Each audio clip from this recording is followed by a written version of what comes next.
Hola, ¿qué tal, amigas y amigos? Bienvenidos a este 15º capítulo de la segunda temporada del podcast Escépticos del Más Acá, producido por la Asociación Escéptica de Chile.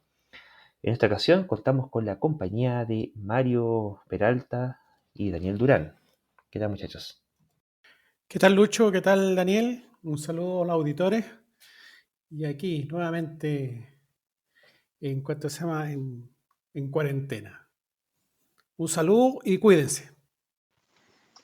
Hola a todos, hola chicos y a todos nuestros auditores. Un placer nuevamente estar compartiendo el micrófono con ustedes y sí, cuarentena forever en todos lados. Bueno, y justamente a propósito de esas cuarentenas es que ha estado la polémica en nuestro país por el famoso pase de movilidad, ¿cierto? Que lo que permitiría vendría siendo, bueno, más encima ha cambiado. Una cosa fue lo que se anunció como pase de movilidad y que se lanzó originalmente y al cabo de la semana cambiaron las condiciones.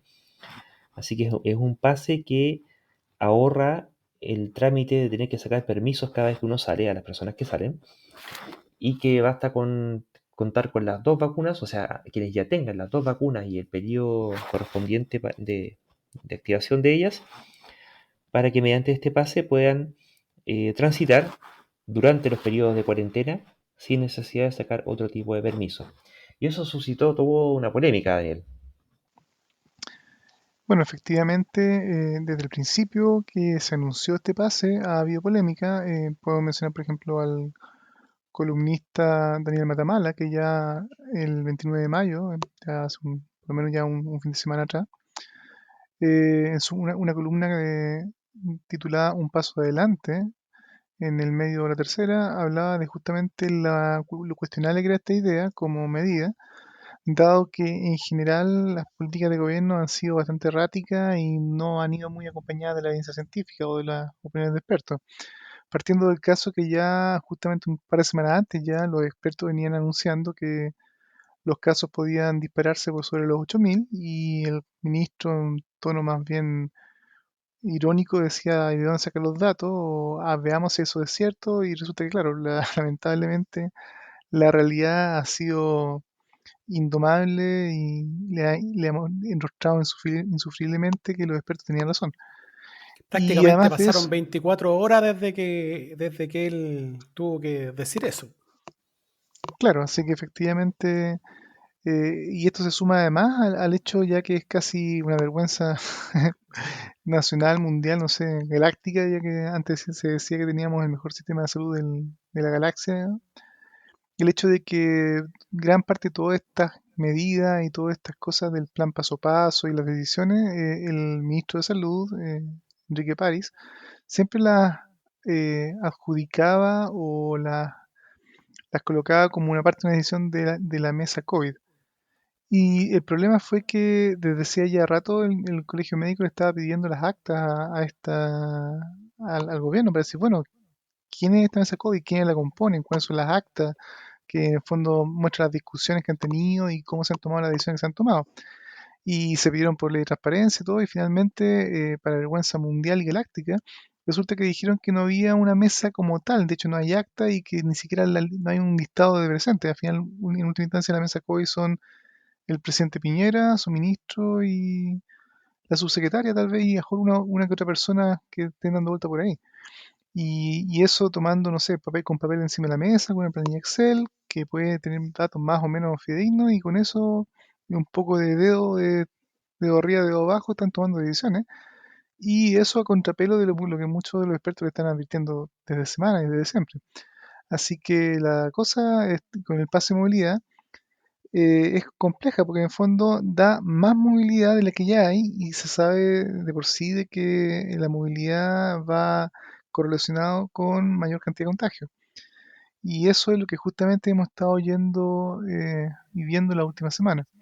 Así que ahí, bueno, aquí hay un choque de libertad, digamos, la libertad en fondo de movimiento, que yo creo que todos resentimos y estamos de acuerdo que quisiéramos más libertad, poder salir más, poder reunirnos con más personas y también el derecho a la seguridad de vivir una vida sana y con un riesgo menor, digamos, de contagiarnos o terminar muertos por, en este caso, una pandemia. Así que no sé cómo ven ustedes la cosa, porque en el fondo los números de las últimas semanas no tienen cara de bajar y de hecho y lo que están diciendo los expertos es que las olas de aumento de casos que estamos viendo, además probablemente sean parte de los resultados de esta nueva movilidad que se dio a todo Chile. Bueno, dentro de este mismo contexto salió también por ahí una noticia que al menos 30 sociedades científicas llamaban al gobierno a considerar la ciencia en la toma de decisiones.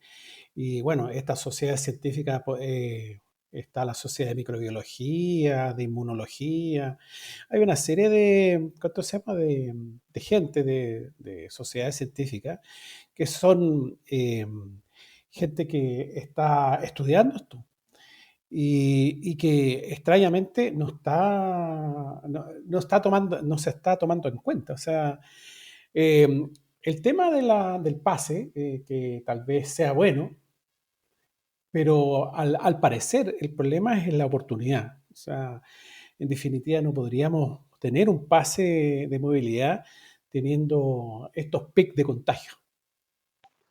Y efectivamente ese ha sido uno de los argumentos agrimidos.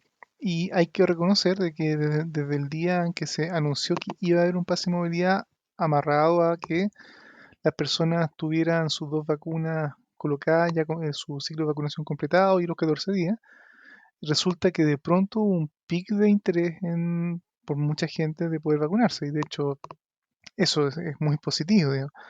Pero justamente ese interés por vacunarse para tener la movilidad sería ideal si se hubiera dicho tal vez que este pase iba a ser para cuando se lograran bajar los números y hubiera gente vacunada, cosa que hubiera interés, hubiera vacunación, bajaron los números y con un número más bajo, decir, perfecto, están las condiciones ahora para que este pase sirva para moverse. Haberlo activado ipso facto en un momento con malos números es lo que muchos de los expertos le reclaman al gobierno, que en el fondo la idea es buena, pero la oportunidad es pésima. Bueno, exactamente, justamente era eso lo que le criticaban, y que no es que el pase de movilidad por sí sea en principio una mala idea, dado que el efecto que tiene es que incentiva la vacunación, y eso es bueno. Lo que se le criticaba era el momento, la oportunidad, ¿cierto? No podía hacerlo con 8.000 casos, ahora ya estamos en los 8.800 y esto sigue subiendo, ¿ya? Entonces,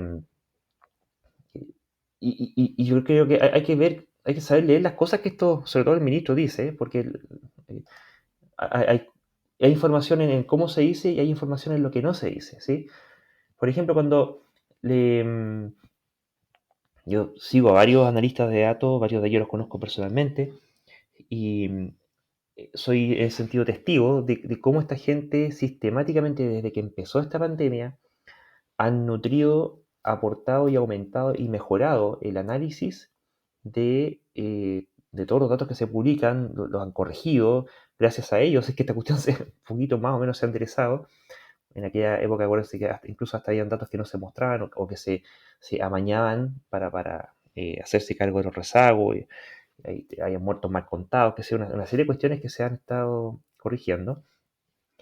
Y de esas mismas voces es que aparecen este tipo de análisis que te dicen, oye, no, ojo, cuidado, porque entendamos que la vacuna es el análogo a un cinturón de seguridad en un vehículo, en un automóvil, en caso de choque. Si uno choca, qué bueno que tienes un cinturón de seguridad que mejora las chances de que no te mates. Pero el que tenga cinturón de seguridad no quiere decir que ahora tengas chip libre para poder salir a chocar a diestra y siniestra. Total, ¿qué importa si tienes cinturón de seguridad? Ahí falla la evaluación de riesgo totalmente, porque el cinturón de seguridad es una herramienta de mitigación ante el evento de seguridad, ¿cierto? No es una forma de bajar la incidencia de los accidentes.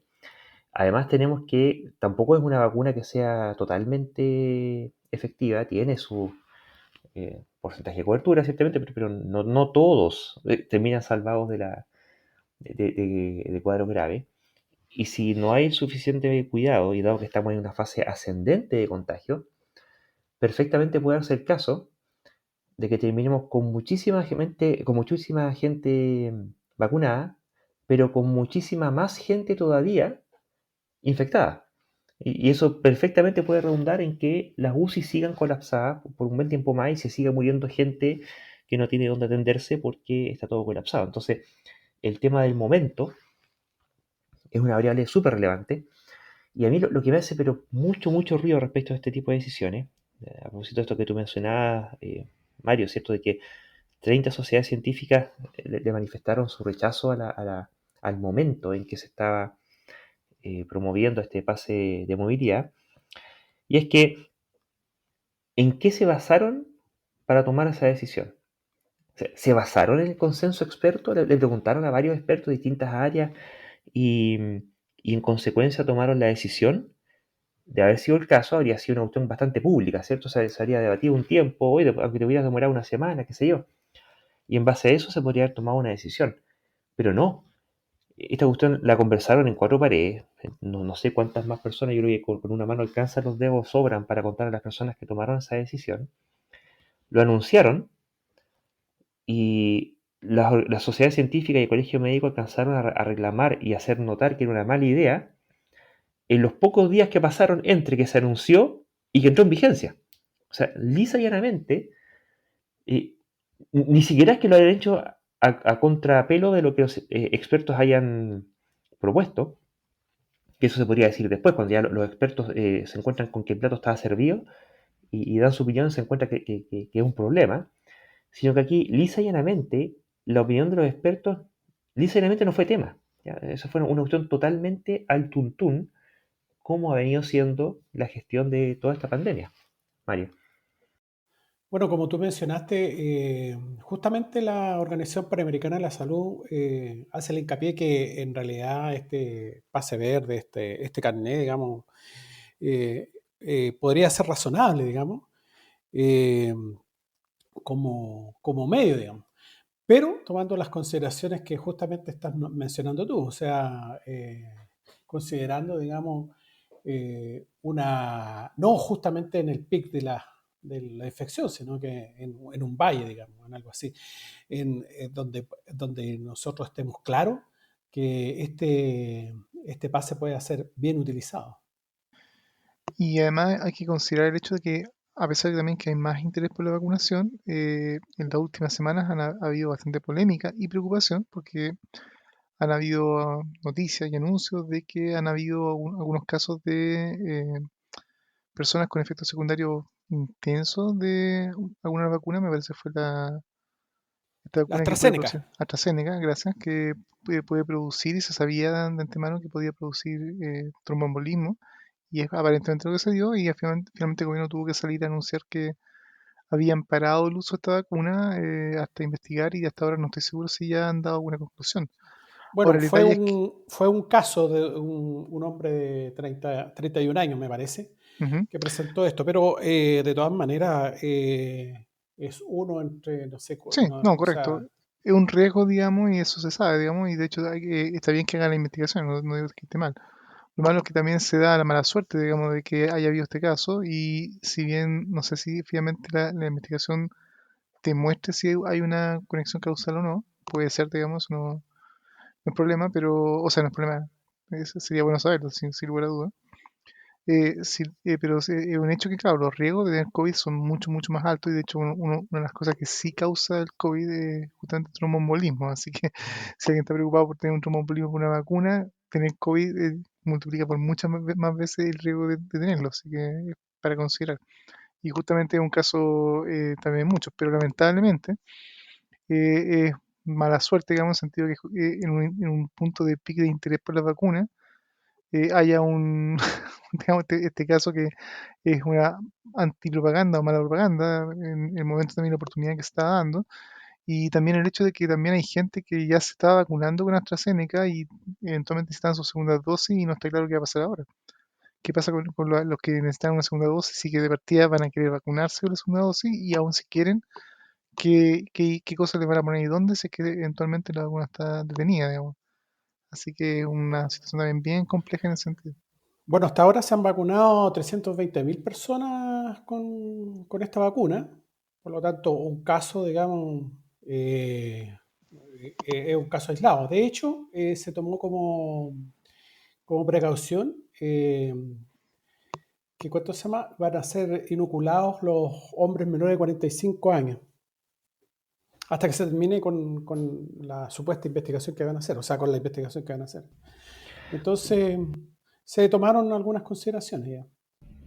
Claro, pero ahí viene nuevamente el tema de las probabilidades, porque eh, estaba viendo el otro día una tabla que me compartieron de cuáles eran las probabilidades de contraer o de presentar un tromboembolismo y por AstraZeneca versus cuáles eran las probabilidades de contraer o perdón, de presentar un tromboembolismo por otro tipo de causas. Y resulta que al final los números, pero es que son delirantes, porque el coronavirus tiene una probabilidad de alguien que, si alguien no ingresó a urgencia, tiene un riesgo un 1% de riesgo de presentar tromboembolismo. Alguien que se agravó tanto que tuvo que ir a ingresarse a urgencia, ya tiene un 5% de riesgo de tromboembolismo. Y alguien que llegó a cuidados intensivos tiene entre un 20 a un 25% de probabilidades de presentar tromboembolismo. ¿Cómo se compara esto con otras cosas, como por ejemplo hacer vuelos largos de forma recurrente? Eso tiene un 3 o un 12% de probabilidades de presentar tromboembolismo. La gente que fuma ya tiene un 0,28% de probabilidades de presentar tromboembolismo. Las mujeres que toman anticonceptivos orales tienen entre un 0,07 a un 0,13% de probabilidades de presentar tromboembolismo. Y quienes toman terapia hormonal para menopausia tienen un 0,06% de probabilidades de presentar tromboembolismo. El que se vacuna con AstraZeneca tiene un 0,0006% de probabilidad de presentar tromboembolismo. Entonces, por salvar un 0,0006%, se suspende la vacunación de una vacuna que es muy buena en contra de un coronavirus que tiene entre, dependiendo del caso, 1, 5 o 20% de probabilidades de darte un tromboembolismo. O sea, es una cuestión que es, pucha, si las matemáticas no me fallan, como 100.000 veces más probable. Y que en comparación con cuestiones cotidianas como fumar, por ejemplo, ya estamos en algo que el fumar puede ser 5.000 veces más probable que para desarrollar tromboembolismo que la vacuna con AstraZeneca. Entonces, vienen nuevamente todo este tipo de preocupaciones que hay por que los efectos secundarios graves, severos, que aquí, que allá, y resulta que cuando empezamos a ver cómo se distribuyen las probabilidades ante una amenaza inminente de una pandemia, pues, no es lo mismo, ¿para qué te vas a vacunar contra un bicho que está allá al otro lado del mundo donde tú no vas a ir? ¿Para qué te vas a vacunar contra eso? Pero si tienes un bicho que es pandémico, asustarse por esa probabilidad, pucha, no me queda para nada claro qué tan conveniente o qué tan racional sea desde el punto de vista de las personas, qué tan conveniente sea como política pública.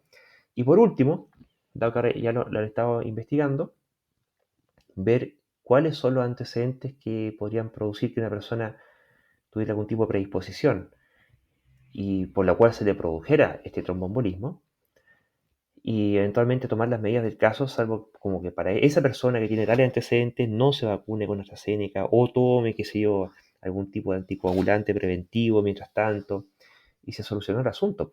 Pero en contraste, lo que ocurrió es que se cortó la vacunación con la vacuna completa.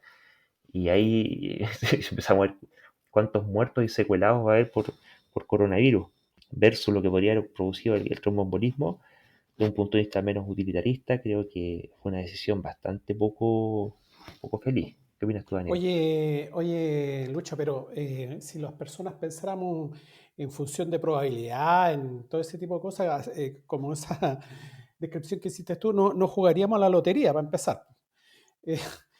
Eh, de hecho, nuestro cerebro Sería piensa bueno. en el caso solamente en el caso que vimos en la televisión. Sí, ese es el gran problema. O sea, y eso es en el fondo es porque la gente no está educada, digamos, para pensar en forma racional. O sea, si nosotros pensáramos en forma racional, puta, no habría ningún problema. ¿Ah? Estamos así como diseñados para racionalizar cosas, no para razonar, digamos.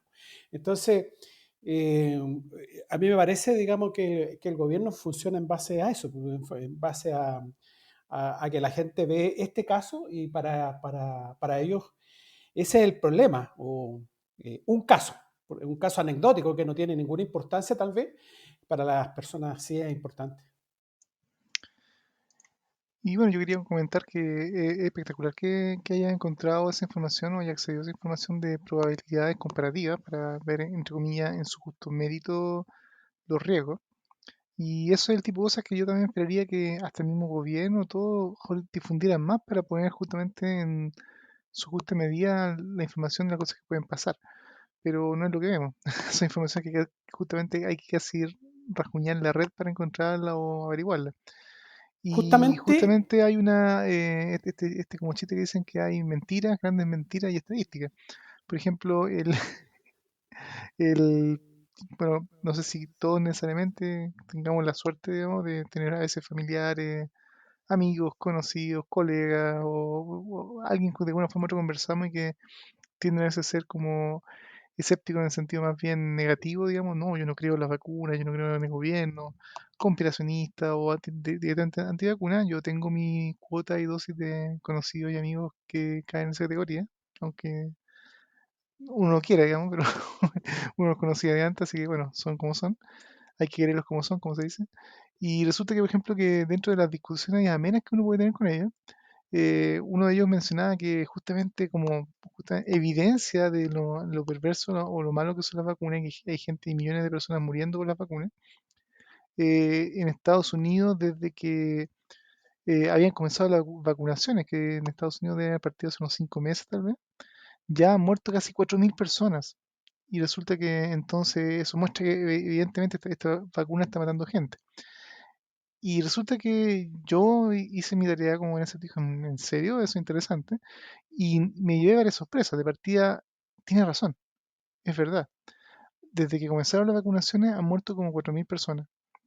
Pero, y aquí es donde viene justamente lo que uno diría que el diablo está en los detalles, resulta que esas como 4.000 o 5.000 personas, que ya no sé cuántas serán a esta altura, no está el dato de qué edad tendrían y de qué murieron, y estamos hablando de un universo de varios ya cientos de millones de personas vacunadas. Y el dato de la información era ni más ni menos que alguna de las agencias de seguimiento de efectos secundarios de la FDA y cosas por el estilo. O sea, eran datos oficiales. Y aquí es donde viene la segunda lectura. Bueno, resulta que la gente en general se muere. Es un hecho inevitable de la vida que la vida termina en algún momento por todo tipo de causas, ya sean por edad, por enfermedades, por accidentes o qué sé yo. Y si mucha gente vacunada y hay una cierta probabilidad que cada persona en un momento dado muera por la causa que sea, vacunado o no, te puede tocar la hora. Digamos. Y resulta entonces que, evidentemente, si tienes cientos de millones de personas vacunadas, de esos cientos millones de personas vacunadas, algunas se van a morir. Y lo interesante es que, además de que eso ya se sabe que es un hecho, muchas de estas agencias han estado responsablemente investigando para ver si efectivamente las muertes de estos casos han tenido alguna relación o se puede achacar algún problema. Y la conclusión era que no. Entonces, muchas veces la información que se termina propagando o lo que muchos grupos toman para ser detractores de tipo de cosas, es el guarismo o como suena, pero sin mirar la letra chica que dice, hey, no solo sabemos que esas personas se murieron, pero realmente se descartó efectivamente una conexión causal o no se pudo demostrar una conexión causal entre el hecho que estuvieran vacunados y que hayan muerto. Por ejemplo, considerando que muchas de esas personas que se vacunaron eran probablemente ancianos que ya tenían 70, 80, 90 años y que por cualquier otra causa, una falla del hígado, o alguna enfermedad que tenían, o cáncer, lo que sea, también se iban a morir igual, con o sin vacuna. Entonces es muy difícil a veces entender, y justamente como dice Mario, razonar sanamente y no caer a veces en la especulación.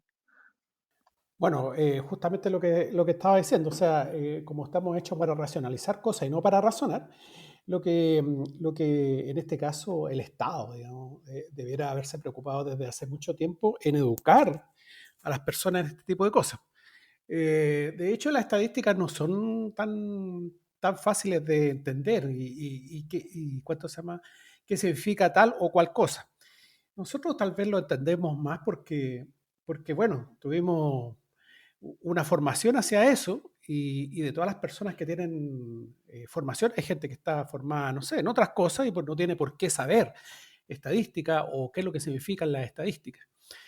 Entonces, una, una, una buena cosa sería justamente lo que hiciste tú, Lucho, que excelente lo que hiciste, es que el Estado, el gobierno, se preocupara de ese tipo de cosas, de informar de ese estilo. El problema es que los tipos están tomando decisiones, como estabas diciendo tú, nadie sabe cómo, porque ellos tampoco están tomando, al parecer, las decisiones basadas en esta supuesta mesa técnica. O sea, da la impresión de que por ahí la Isquia Siches en algún momento dijo que habían unos ingenieros. Y yo dije, chupa, ingenieros en esto, con unas páginas de Excel. Bueno, yo me imagino que eran unos comerciales que estarían ahí con unas páginas Excel y tomando ese tipo de decisiones, porque yo no me imagino que, no sé, un ingeniero serio, con estadística y todo eso, esté prestándose para ese tipo de cosas. Es que ahí viene el tema de la seriedad. Mira, no soy fan de Excel, pero Excel es una herramienta. Y será que lo hagas con Abaco, lo hagas con Excel o lo hagas con supercomputadora. Son hartos datos, sí, pero la verdad es que se pueden manejar con Excel. Están dentro de los rangos que todavía se puede. Y el problema no es el Excel. El problema es el energúmeno que tienen delante machacando los números, Claro, adulterando me datos. disculpo porque ¿Sí? dije los comerciales y en realidad tienes tú toda la razón. El energúmeno o los energúmenes que ocupan ese tipo de cuestiones.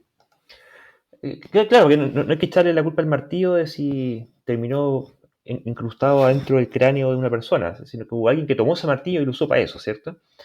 Y en este caso con lo que nos encontramos es que las voces expertas dan ciertas indicaciones y esas indicaciones, ¿cómo sabes que son expertas? O sea, para empezar, es difícil hablar de forma experta sin que, bueno, y como que el concepto, la palabra lo dice, ¿cierto? Porque es experto, es por experiencia, y esa experiencia está dada por el contraste con la realidad. Y esa realidad, si tú la observas metodológicamente, termina produciéndote números, pues. ¿Y esos números dónde los va a ir a meter? Bueno, una planilla, en principio, por lo menos una planilla Excel. Y después, ¿qué tienes que hacer con esos dos datos? Bueno, sacar cuentas, y sacar indicadores, y sacar estadísticas, y hasta ahí eso está bien, y no es ningún problema. Pero una cosa es, bueno, hacer la pega, tomárselo en serio, construir los estadísticos apropiados, guiados y orientados por una ética política que busca un determinado fin y tú usas la herramienta para conseguirlo. Aquí el problema es un tema de fines y objetivos y de ética. ¿Qué es lo que están queriendo hacer? ¿Para qué están gobernando? ¿Cuál es el objetivo de toda esta cuestión? Y si eso está en un Excel, da lo mismo, porque tú puedes poner una fórmula que va a darte los indicadores de una cosa que tú quieras optimizar, o bueno, si quieres optimizar otra cosa, usas otra fórmula y te va a dar otros indicadores y optimizáis la otra cosa nomás. Entonces, la culpa no es del Excel, ni del ingeniero. Y de hecho, al contrario, yo agregaría más todavía de los expertos en datos que tienen que trabajar con esta gran cantidad de datos y el tipo de indicadores, y trabajar con sesgos, con todo tipo de con complicaciones en la muestra, con retrodicción y cuestiones, justamente lo que hace falta son ingenieros. ¿Ya? Y en particular ha habido algunos que han estado muy activos por redes sociales, son ingenieros del área de la ciencia de datos, varios de ellos los conozco, tipos de peso mundial, y están haciendo los análisis que, o sea, el gallo algo cacha de machacar números, definitivamente. O sea, el tipo te está diciendo, oye, ojo, o sea, yo no sé mucho de epidemiología, pero aquí los números parece que van para otro lado, o sea, porque el que quiera sacar conclusiones en epidemiología, si son conclusiones científicas, tiene que haber tenido números, tiene que haber machacado números, tiene que haber sacado estadísticas sobre esos números, y tienen que haber sido las estadísticas que permitan soportar las tesis científicas que están afirmando, si es que son afirmaciones científicas y no tuntún, ¿ya? Entonces, cuando las cosas son complicadas y tienen muchas variables y requieren machacar hartos números, eventualmente puede darse el caso de que alguien que venga por el lado de la formación de medicina le queda grande el poncho de numérico, y el hecho de que tenga un ingeniero que le esté corrigiendo los posibles errores de interpretación que se pueden sacar a partir de los datos es una opción extremadamente valiosa. Y buena parte de las correcciones que se han hecho en el trabajo que ha venido haciendo de mala manera el gobierno han sido porque ya hasta el cansancio todos los expertos de datos por todas partes le dijeron lo mal que lo estaba haciendo y en qué consistían y cómo se arreglaba, y ellos mismos entregando y construyendo los indicadores que el gobierno no estaba construyendo, ¿ya? Entonces, mi más sentido reconocimiento al trabajo que los ingenieros han estado haciendo en este caso. Y antes de continuar, le voy a dar la palabra a Daniel. Bueno, yo quería hacer una pequeña reivindicación a Excel, digamos. Y siempre y como que Excel se ha transformado como en la herramienta de la tecnocracia, así como más dura. Y yo soy de las personas que muchas veces uso Excel para desde hacer una cotización o averiguar, digamos, y sumar cuánto me conviene pagar y dónde, hasta para cosas más complejas. Y efectivamente es una herramienta. Pero ahí donde yo creo que también hace falta, más allá de la herramienta que se usa, es justamente que el gobierno o las autoridades de salud no solo generen planes paso a paso o tomen decisiones en un momento en base a su sexto sentido, digamos, sus emociones, sino que realmente tuvieran decisiones precomputadas, por así decirlo, o predefinidas de cuándo es el momento de dar los pasos o de hacer cosas. Y esos momentos y esos criterios para tomar las decisiones debieran venir y haber venido de los expertos. Y en ese sentido, lo bueno de eso hubiera sido, en el fondo, porque tal vez en el futuro ojalá lo hagan y hasta ahora, donde entiendo, no se ha hecho, es que si hubieran escuchado a los expertos, le hubieran preguntado a los expertos, miren, ¿qué cosas tenemos que nosotros fijarnos como gobierno para decir que la cosa está bien o está mal? ¿Cuáles son los indicadores más concretos que tenemos que medir? Que, por ejemplo, hoy por hoy siguen informándose la cantidad de contagiados, la positividad la cantidad de cámaras que todavía quedan disponibles, pero datos más finos para ver justamente el cambio o lo que sea. Y en base a esos indicadores más finos, también cuáles son los umbrales para saber cuándo estamos empeorando o cuándo estamos mejorando. Y si eso ya se supiera, y si eso ya fuera inclusive Vox Populi, miren, señores del país, estos nos dijeron los expertos, estos son nuestros indicadores que vamos a usar como guía, y cuando lleguemos a una positividad del 6%, vamos a abrir los pases de movilidad. Cuando lleguemos a tal porcentaje de vacunación, vamos a permitir este tipo de cosas. Y eso podría ser un incentivo súper bueno con números acordados por los expertos, que los expertos coinciden que, mira, si llegamos efectivamente a un 70% de vacunación, se podrían, por ejemplo, relajar tal cual medida. Y eso es lo que yo hubiera esperado de un gobierno serio. Y es lo que nos estamos viendo. Y ahí, en ese sentido, las planillas de Excel pueden ser fantabulosas cuando en el fondo la conclusión o la decisión se basa en algo que tú ya sabías de antemano y estaba acordado previamente que era lo correcto.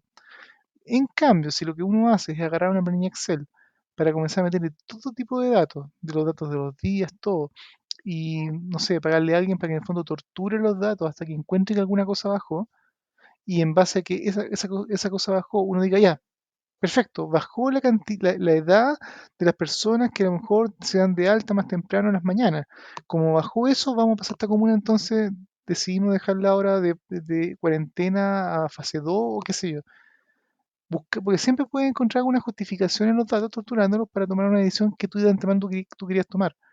Pero eso es justamente como en ciencia es lo que uno espera no hacer. No buscar datos para, entre comillas, apoyar lo que uno quiere hacer o lo que decidió, sino más bien tomar decisiones en base a lo que los datos dicen o la evidencia dice. Y aquí es lo que yo espero que ojalá mi gobierno de Chile algún día comience a hacer las cosas bien, digamos, y escuche a los expertos y a esta sociedad científica y de antemano puedan juntarse en mesas donde no solamente los tipos puedan ir a hacer una especie de muro de lamento con el gobierno, sino que sean escuchados y el gobierno no solamente los escuche, les pregunte, señores, ayúdenos entonces a cómo manejar esto mejor. Oye, yo me imagino que, bueno, ese uso de las páginas Excel será aquí, digamos, pero yo me imagino que si los tipos están tratando de hacer un modelo de cómo se va extendiendo la peste, o sea, la epidemia esta, yo me imagino de que usarán otro tipo de herramientas, herramientas un poco más sofisticadas, no sé. Yo no, desconozco si existen herramientas en inmunología que puedan hacer o que puedan funcionar muchísimo mejor que el Excel. Es que para el caso da lo mismo, porque igual tienes paquetes de software y paquetes matemáticos, hay temas, los sociólogos usan cuestiones que ya están hechas, tenéis en MATLAB, tenéis un montón en CLab, todas esas cosas. Hay paquetes para hacer este tipo de cuestiones. Y al final los modelos epidemiológicos el epidemiólogo los conoce, sabe cuál es la fórmula y puede perfectamente pescar un Excel y programar la fórmula. ¿Ya? Entonces, da lo mismo. O sea, aquí nunca ha sido tema realmente, si acaso eso no es Excel la cuestión. El tema es que lo que decía Daniel, digamos, lo que están haciendo es que dentro de toda la sábana de datos calculan chorrocientos indicadores, ven cualquiera ahí que mejore, y listo ya, encontré alguno que mejoró. Y salen a relucir y a recibir aplausos porque consiguieron mejorar un indicador en circunstancias que, nuevamente, hay que ver cómo se definen los indicadores, para qué fines, y si acaso vale la pena o no eh, alegrarse por la subida y por cuánta subida o bajada de tal o cual indicador, pero siempre van a poder encontrar dentro de todo el ruido que sube y que baja justificaciones. Por ejemplo, cosas típicas. Quiero hacer mención, bueno, de dos cosas. Esto que decía Daniel es básicamente astrología, es hacer astrología con estadística. Dada la decisión preconcebida que tengo, ¿dónde encuentro alguna cuestión que coincida con lo que yo quiero? ¿Sí? Y así es como yo puedo encontrar camarones en el cielo y cosas por el estilo. Eh, pero el caso de Matamala en su columna, él hace una línea de tiempo, y una línea de tiempo en bastante poco tiempo, y es evidente, o sea, los que hemos seguido estas noticias, cuando te lo ponen así resumido en un par de párrafos, es súper notorio. Es una cuestión que realmente deja bien poco espacio a la interpretación. Cuando le dicen, oiga, ¿saben qué? Los expertos le hablan al ministro, si es que no toman medida aquí, vamos a llegar a los 8.000 casos. Viene el ministro y dice, oye, ¿y de dónde sacas información? Ya, oye, pero ¿qué respuesta es esa? O sea, ¿de dónde la sacamos? De las mismas que están ustedes entregando, si tenemos los mismos elementos y se pueden hacer predicciones de esta cuestión con mayor o peor error, pero esta cuestión claramente va para el alza, ¿cachai? Salen todas las sociedades científicas a decirle, compadre, esta cuestión no hay que hacerla ahora, va a tener un problema porque va a producirte una alza en los contagios. No, eso ni siquiera lo consideraron.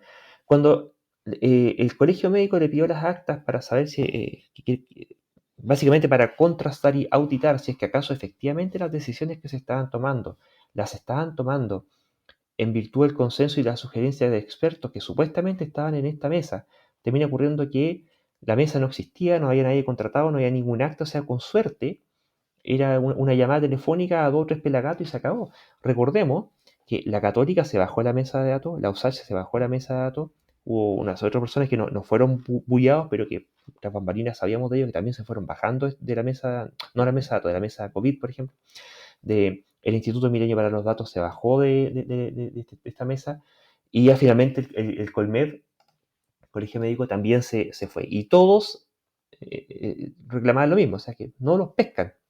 Da lo mismo sentar a 40 expertos que pueden estar todo el día dándote las mejores recomendaciones porque no le hacen caso a ninguno. Al final de cuentas, parece, yo tengo mi sospecha que así es, parece que el presidente Piñera le pegaba un telefonazo a su hija, que era, no sé si era infectóloga o epidemióloga, no me acuerdo, y sería, digamos, hasta ahí nomás te llegó la asesoría. El resto da lo mismo. ¿Ya? ¿Por qué? Bueno, pues porque aquí no deja de ser relevante. Este es un tema que creo que es importante que se le tome peso. En un sistema hiperpresidencialista, como el chileno, todo depende mucho de cómo es el presidente, si acaso las cosas se hacen o no se hacen y cómo se hacen. Y el riesgo que eso tiene es que si tienes a un tipo que es un egomaníaco, entonces todas las cosas se van a hacer a la pinta de él nomás. Y punto. Y no hay contrapeso institucional. Además le decían, oye, eh, cuando le dijeron, oiga, ¿ve que subieron los casos por sobre 8.000? Y salió el ministro diciendo, oiga, pero qué bueno, yo felicito a esos expertos que fueron capaces de hacer esa predicción. Oye, pero honorable señor ministro, por no decirle otra cosa, ¿cierto? Y lo que tendrías que estar diciendo, por lo menos, es hacer un mea culpa de que la embarraste en no hacerle caso a lo que te están diciendo los expertos. No salir con esa ironía de hacer una felicitación a los que echaron por tierra lo que el optimismo siempre infundado, sabidamente infundado y oportunamente refutado como infundado que estaba teniendo el ministro. Bueno, Oye, claramente es una estupidez del tipo. O sea, lo que pasa es que al tipo lo dejaron, porque eso le pasó 24 horas después que le dijeron que iban a llegar a 8.000 casos, y este fue algo así como que fue burlón con eso, y 24 horas después ya tenía 8.000. Entonces, claro, por supuesto que es una gran estupidez. piensa que cuando le preguntan, bueno, entonces, ¿cómo es que se toman las decisiones? Porque cuando le piden por transparencia a los actas, dado que voluntariamente no quisieron entregar las actas y el colegio médico se las tuvo que pedir por transparencia y ahí salen reconociendo que esa cuestión no existía, vuelve la pregunta, bueno, entonces, ¿cómo diablos están tomando las decisiones? Porque sabemos, por los datos publicados, por los criterios que ellos mismos publicaron, de cuáles iban a ser los parámetros con los cuales se iban a ir pasando de fase en fase las distintas comunas, y los datos te dan cuenta de que hay una buena tacalada, más de la mitad de las comunas, o no voy a decir un poquito más de la mitad, un poco menos de la mitad, pero más o menos la mitad de las comunas, entraban o salían de cuarentena según criterios ajenos a la tabla de criterios que ellos habían publicado, con la cual se evaluaba transparentemente si acaso correspondía o no correspondía que la comuna entrara o saliera de cuarentena. Y uno se pregunta, bueno, entonces le preguntan al ministro y el tipo termina diciendo, bueno, las decisiones las tomamos nosotros con el presidente. Él mismo va leyendo comuna por comuna los datos. ¿Para qué vamos a tener que traer expertos externos? Decía. O sea, a estas alturas que responda eso. ¿Sí? ¿Cómo decirle don ministrón? O sea, no se da cuenta que el por qué tiene que traer expertos externos porque le está quedando a la embarrada del país y justamente ni usted ni el presidente cachan bien lo que están haciendo y lo que están haciendo está agudizando la pandemia, matando más gente y reventando la economía del país. Entonces, realmente estamos en manos de gente que, tanto por ego como por incompetencia, es peligrosa y está matando gente. ¿Sí? Estamos muriendo a consecuencia de esta gente. Y esas ya son muertes que son más allá del hecho de que estuviéramos o no estuviéramos en pandemia. ¿Cachai? Cuando le preguntan que... claro, que le preguntan, bueno, que cuándo se va a entregar el pase de movilidad. Dice que, bueno, cuando corresponda. Y cuando ya el pase está implementado, o sea, a los poquitos días, no alcanzan a pasar ni 5 días, le preguntan, bueno, ¿y cuáles fueron los expertos que asesoraron? ¿Por qué no toman en cuenta a los expertos? Y el tipo pregunta, ¿qué expertos? ¿Ya? Cuando le echan en cara que hay una treintena de sociedades científicas, varias de las cuales mencionaste, Mario, que le están diciendo, compadre, estás teniendo estos y tal y cuáles problemas, ¿el qué es lo que sale diciendo? No es que no, pues hay montones de sociedades científicas, cualquiera puede hacer una sociedad científica, hay tantas otras más que no han dicho nada, claro, entonces eso lo toma él como que lo vale, ¿cierto? Si hay tantas otras sociedades científicas que no han dicho nada, ¿por qué tengo que hacerle caso a estas otras 30 que me están diciendo algo? ¿Ya? Entonces, Me imagino que la sociedad de astronomía no le ha dicho nada. bueno, por ejemplo, exactamente, son cosas que... Pero incluso, tú podrías tomar un astrónomo, lo podrías enfrentar a estos datos, porque los tipos están acostumbrados a lidiar con volúmenes y relaciones de datos mucho más complicadas. Al tipo lo sentáis un rato y le explicas algunos conceptos epidemiológicos. Y le pasáis un Excel y el astrónomo posiblemente terminaría siendo capaz de tomar mejores decisiones que las que está tomando el ministro. ¿Ya? Entonces, y, no sé, yo esto lo digo con desazón y realmente sintiéndome que estamos en un buque o en un auto, no sé, un camión que va a toda velocidad acelerando de forma exponencial y el conductor tiene el volante suelto y mientras tanto se está reventando las espinillas en el espejo, ¿cachai? Entonces, eh, no sé, me faltan palabras para expresar la angustia que esta cuestión produce. Y al lado tú vas viendo, oye, hay gente con los niveles de pobreza que se han disparado, con ollas comunes que se han disparado, desempleo que se ha disparado, los precios que se han disparado, y estos, como decía Alex Casiches, estos infelices, reuniéndose cuatro pelagatos, el ministro, presidente, la Paula Daza, no sé quién más, y se acabó. Y así se toma la decisión del país. Terrible, ¿no? O Bueno, sea, en el entre las fondo, en algún sociedades momento los gobiernos científicas de que... Piñera se calificaron como el gobierno de los mejores y sin embargo, en realidad Y la realidad está mostrando tristemente que es el gobierno de los incompetentes.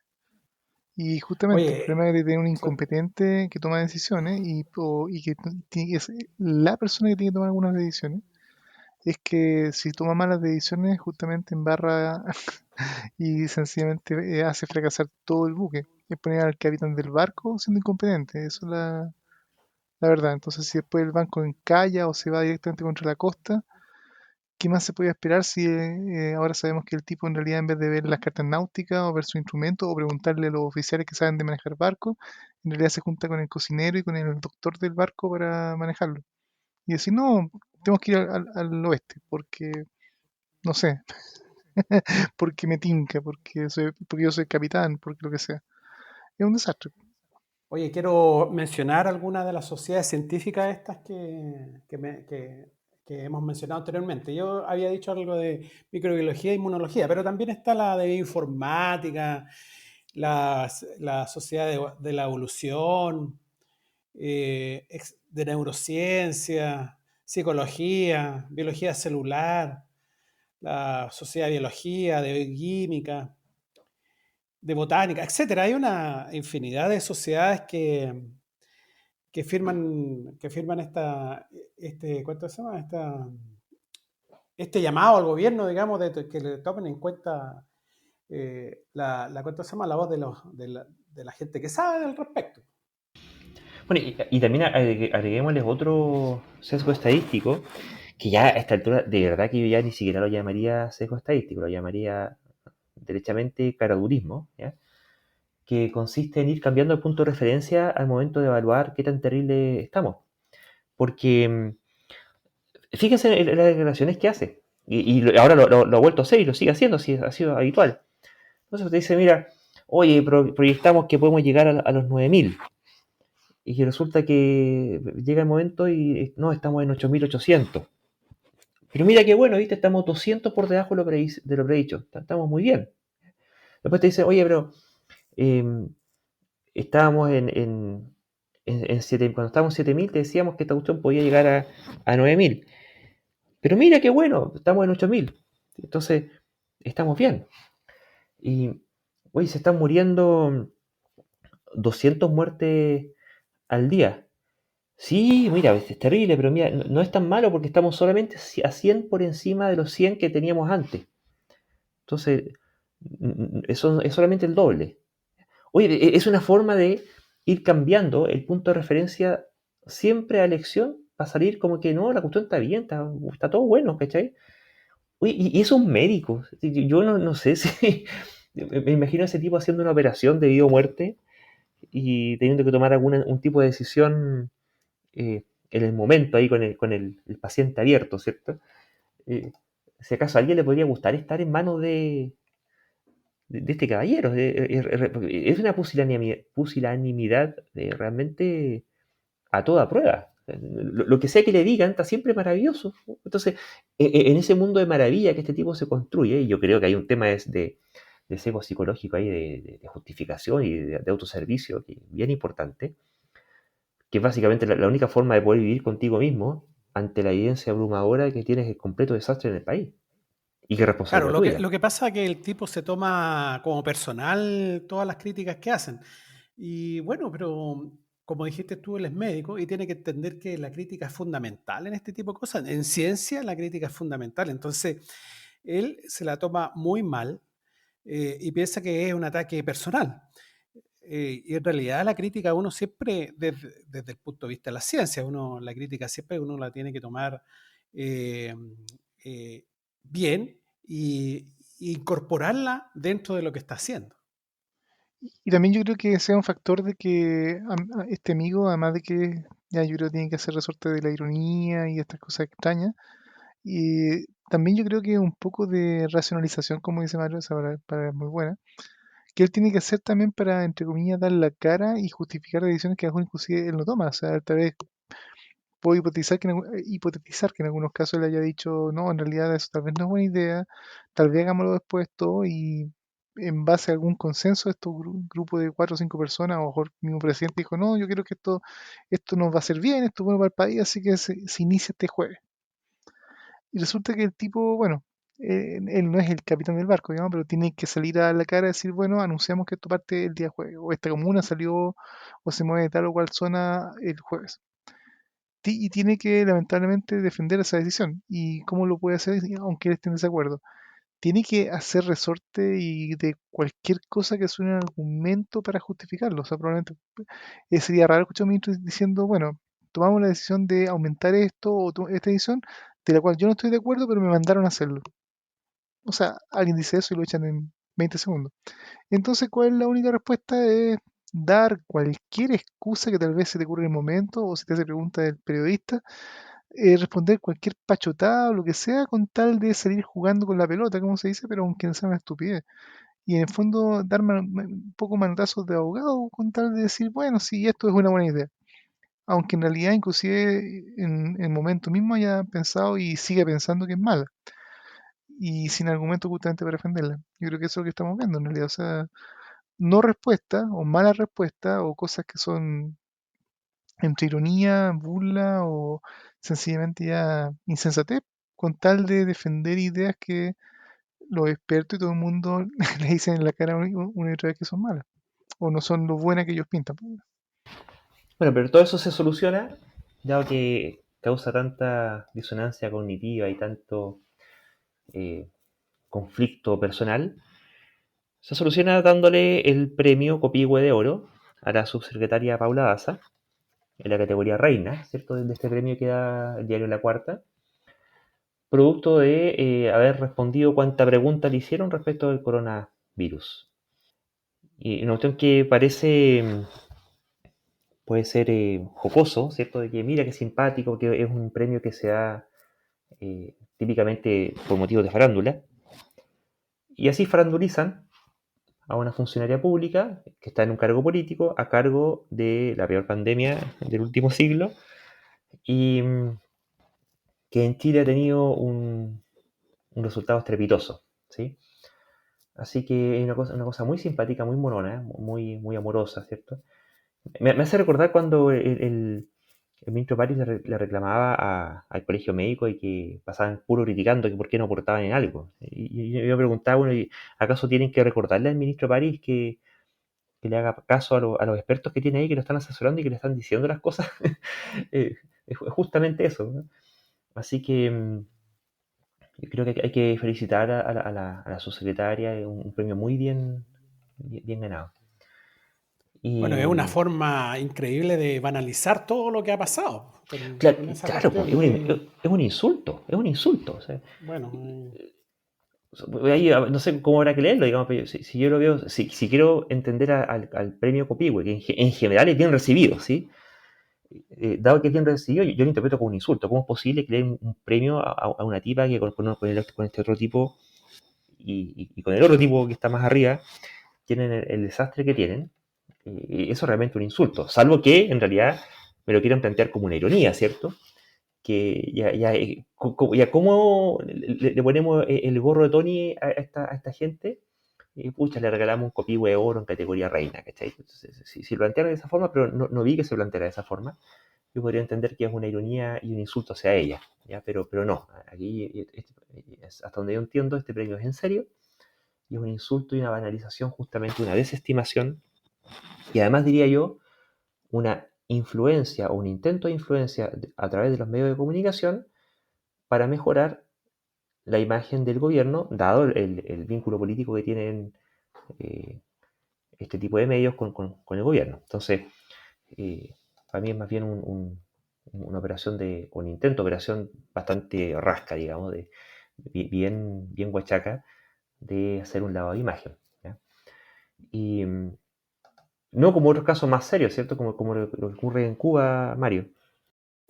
bueno, sí, en Cuba surgió una noticia que fue dada por la BBC, ¿no? Voy a leer. Coronavirus en Cuba, los riesgos del plan de inocular a su población sin saber sus vacunas contra el coronavirus, si contra el coronavirus son efectivas o no. Bueno, es un titular bastante complicado porque dan a entender de que los tipos hicieron unas vacunas y no tienen idea si son efectivas o no. Eh, Cuando dentro de la misma noticia, digamos, los tipos dicen que ya pasaron la fase 1, la fase 2 y que ya están en la fase 3, digamos. Lo dice explícitamente en el artículo. Y además de que mencionan por ahí de que va a vacunar a toda su población. En realidad tampoco es a toda la población. En el mismo artículo menciona que a los niños ni a los mayores los van a... No sé, desde mi punto de vista el artículo, además de que sus laboratorios, desde hace, no sé, muchísimos años que Cuba se dedica a la fabricación de vacunas y las exporta, ¿no? Entre paréntesis. No son primerizos en este tipo de cosas. De hecho, al igual que Chile, también lo hacíamos, ¿no? Nosotros también en algún momento, antes de que alguien con un Excel tomara la decisión de que ya no siguiéramos más haciendo vacunas, también teníamos investigación y exportábamos vacunas. Bueno, no sé si leyeron ustedes el artículo, no sé si qué es lo que me pueden decir. Yo lo leí y me dio también esa misma impresión, porque está esta idea que se mezcla, ¿cierto? ¿Cuál sería el motivo por el cual los cubanos no habrían estado utilizando las vacunas que ya existen hace rato, ¿sí?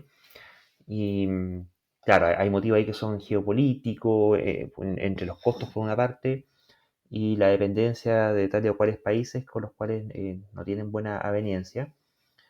Y no sé si será una buena o mala decisión, digamos, pero al menos por todo este tiempo ellos estuvieron sin vacuna, por ese motivo. Y en paralelo, claro, lo que tú dices, ellos tienen historia de producción de vacunas, la técnica con la que es lo mismo que pasó con Sinovac, en todo caso. Nosotros aquí en Chile, en parte tuvimos esta preferencia por la vacuna para tenerlas tempranamente, porque aceptamos como país el ser partícipe del ensayo fase 3 de la vacuna. Nosotros estamos siendo los sujetos de prueba. Y ¿qué ocurría? Que, claro, tienes un país como China que ya produce vacunas, hay muchas otras vacunas que ya se las compramos a China. La tecnología con la que producían esa vacuna es una tecnología archiprobada que se usaba montones de veces. Ya había pasado la fase 1 y 2 que se refieren a temas de seguridad, no había mayores problemas. Y ahora ya tenía la fase 1 que era seguridad, la fase 2 de que al parecer tenía cierto indicio que sí iba a ser efectiva, y la fase 3 ya era el hacerlo en gran escala para que termináramos con tratar tanto su seguridad como su efectividad. Y tiene los números que tiene, números bastante buenos. No son perfectos, pero son bastante buenos. Y el escenario que ocurre con Cuba es más o menos parecido, ¿cierto? Ellos tienen historia de fabricación de vacunas, han fabricado otras vacunas anteriormente. La técnica con que esta vacuna la están produciendo es dos técnicas. Yo no soy experto en el asunto, pero mirando ahí rapidito vais cachando cuáles son las que hay. También, pues técnicas archi recontraprobadas, han pasado la fase 1 y fase 2, no hay mayores riesgos. Al parecer hay cierto nivel de seguridad, de efectividad que pudiera ser deseable. Y en realidad lo que están haciendo ahora es tirarse a la piscina, ¿cierto? La tirada a la piscina que están haciendo es que no saben si es que va a ser todo lo efectiva que quieren que sea. Pero seguramente, dado que es un fase 3, van a seguir haciendo las mediciones del caso. Y bueno, y eventualmente, si los números son favorables, bueno, qué bueno, ¿cierto? Consiguieron eso. Si los números fueron desfavorables, bueno, habrá sido ciertamente un despilfarro de recursos.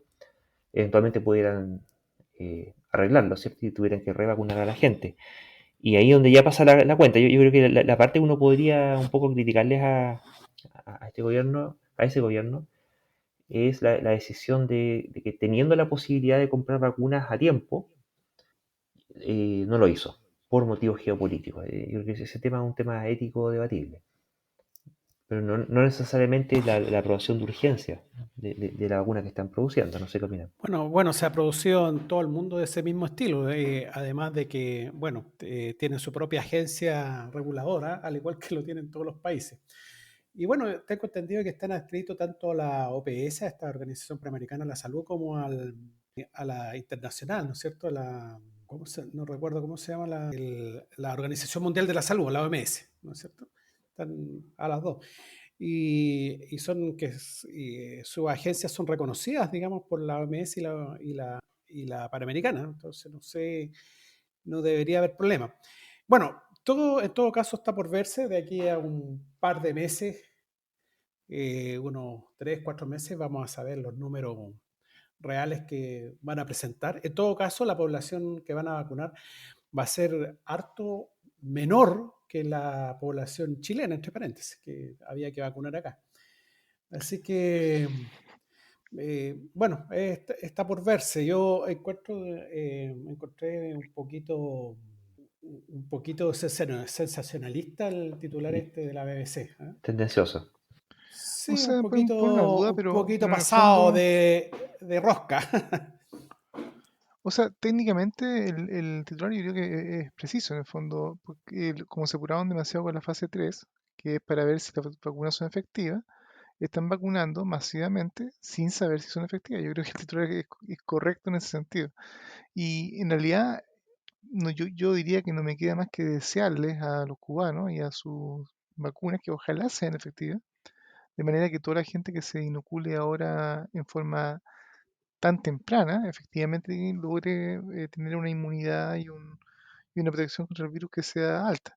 Y el problema de la efectividad en el fondo es que si uno hace un estudio fase 3, y esto entre paréntesis, es un detalle importante para entender por qué las vacunas que sí se están usando y reconocidamente, las Pfizer, las Sinovac o varias más, que pasaron por su estudio fase 3 pudieron ser aprobadas tan rápido, más allá de la emergencia, en cuanto a haber pasado exitosamente la prueba de fase 3. Es el hecho de que para tú saber si la vacuna funciona, necesita que se dé una cantidad grande de casos para poder comparar. ¿Y a qué viene esto? En la prueba de fase 3 tú intentas vacunar a ojalá una gran cantidad de población, a lo mejor miles de personas, que en este caso, en el caso de la pandemia, había miles de personas dispuestas a vacunarse, check, digamos, con eso.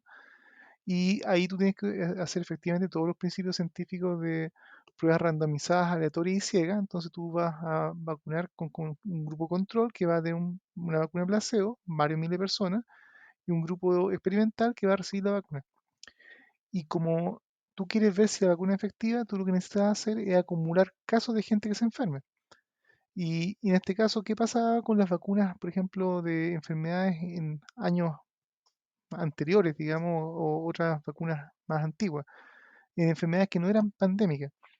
Para tú poder acumular una cantidad interesante y estadísticamente significativa de gente que se enferme por una enfermedad que es lenta y no es una pandemia, pueden literalmente pasar años para que tú consigas que de esos 100.000 que tú vacunaste se enfermen realmente 10.000 personas.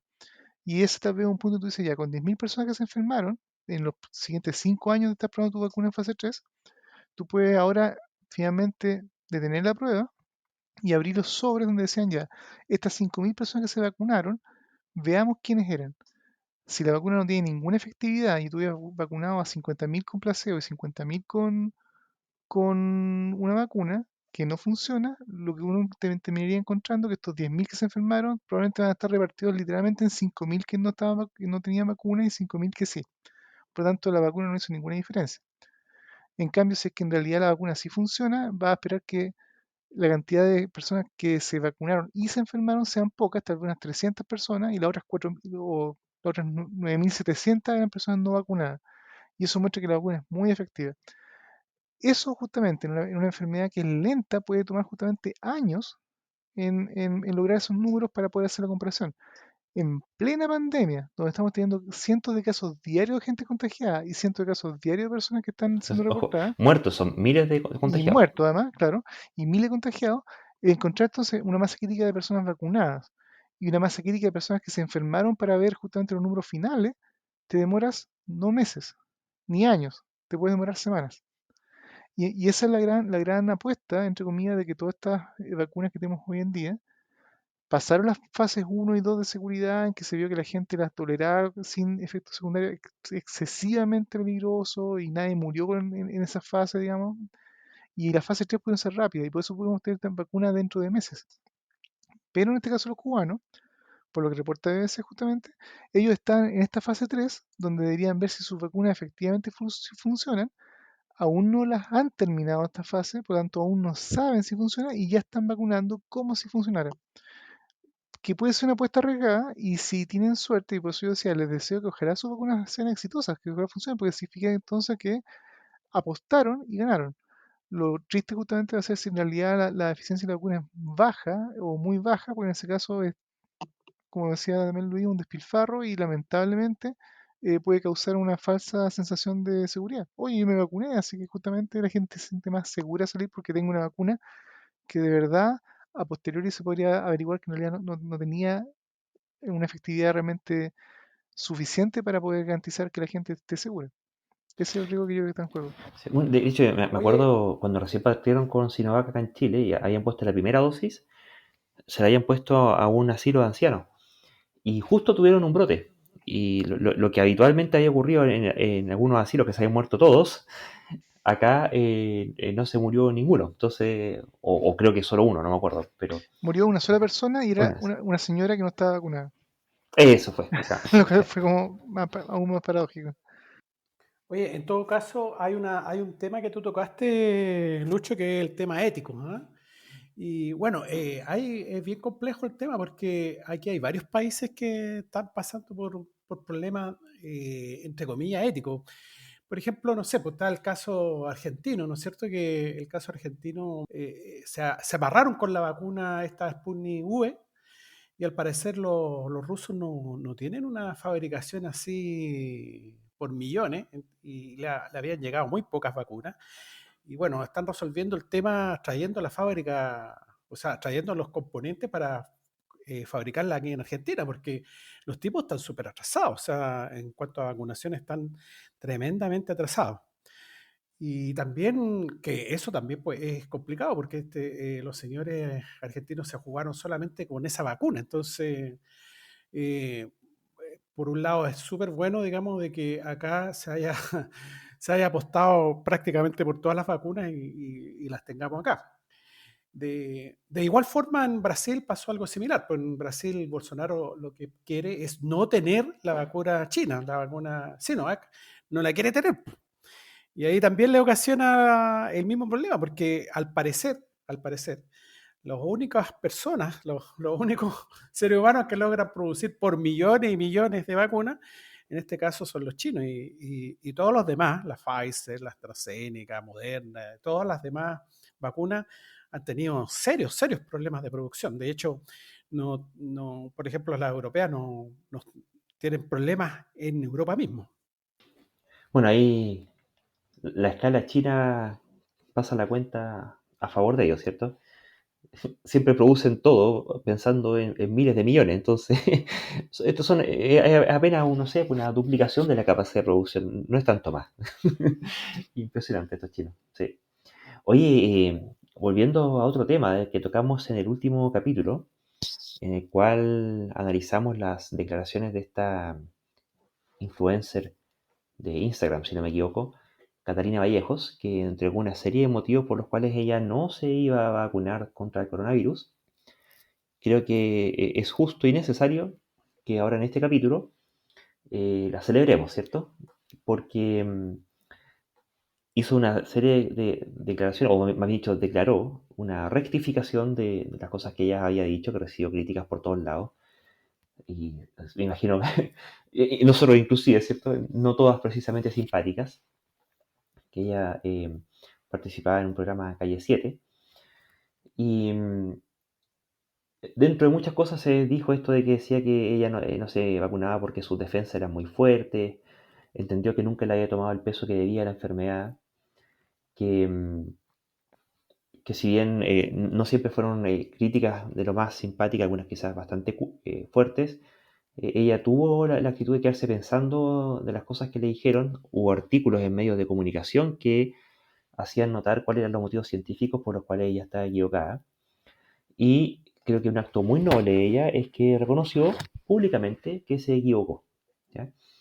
Que dice que ella cometió un error al afirmar que solo con sus defensas, si es que se alimentaba bien, iba a poder combatir cualquier enfermedad, siendo que nadie tiene la vida asegurada.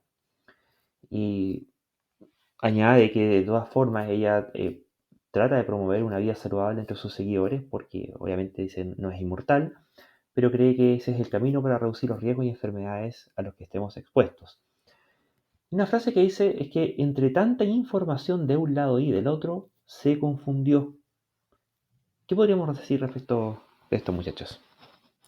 Bueno, destacable. Primeramente, es destacable la señorita o señora, no sé. Y bien por ella porque es como dicen, influencer, digamos. Entonces hay que destacar esta noticia y claro, o sea, tiene este cuento de la alimentación saludable que entre paréntesis es útil, si no es que sea malo, digamos, comer saludablemente. No hay que, ya vimos ya en este documental Super Sesame, que no hay que comer hamburguesa todos los días, pero de vez en cuando tal vez no hay problema.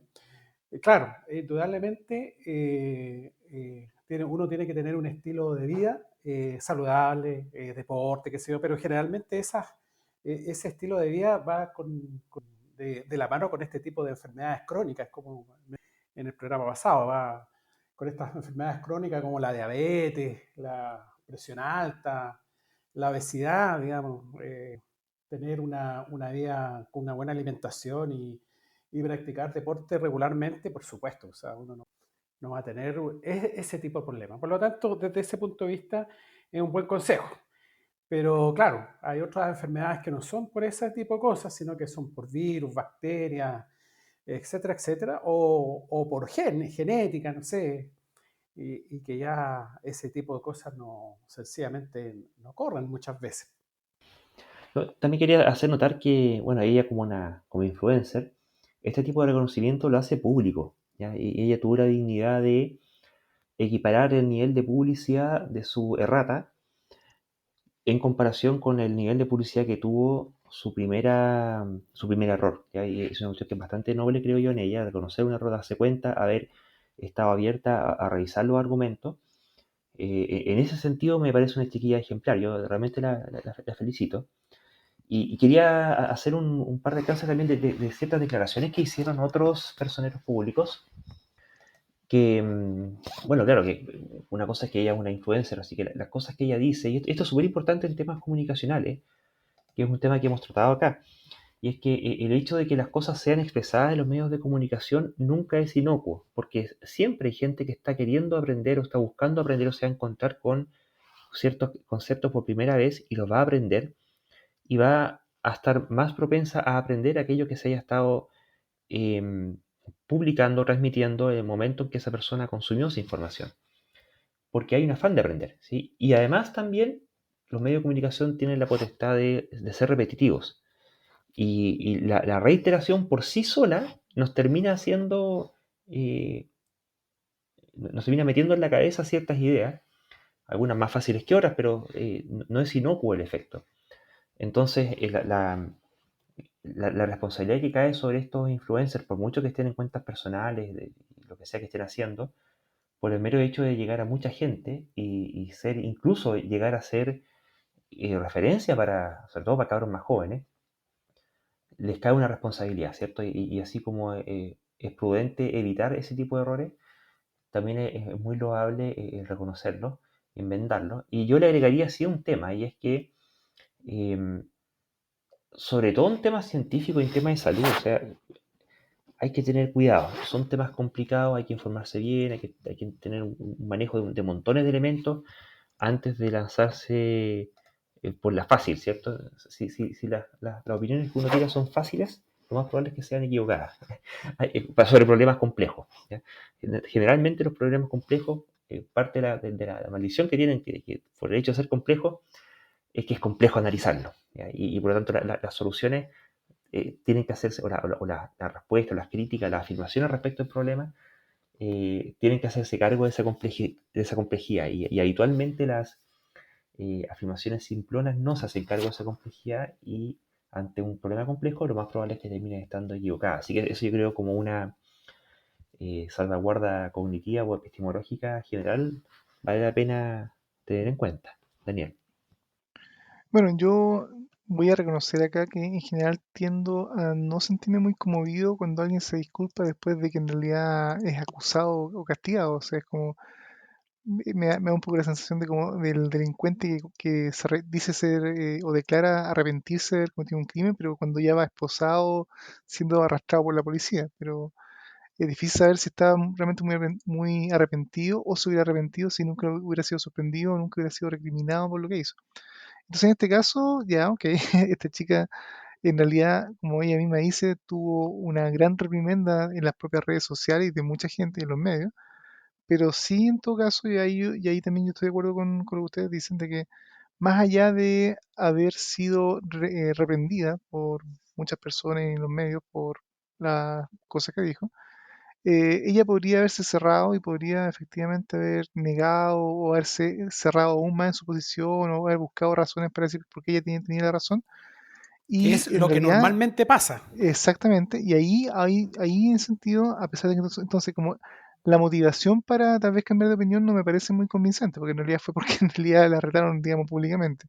Pero sí yo la felicitaría en forma realmente de pie, digamos, por el hecho de, a pesar de que sea justamente posterior y a pesar de ser porque ya te demostraron, te retaron, te dijeron por qué estabas mal, ella tuvo la humildad de tal vez escuchar esas críticas y decir me equivoqué. Y eso justamente, el comerse la disonancia cognitiva, decir, oh, está equivocado y tal vez reconocer y revertirlo, es algo que se ve poco. Así que en ese sentido, esta chica, en esta ocasión y con respecto a esta disculpa y la actitud que tomó, merece todo mi respeto.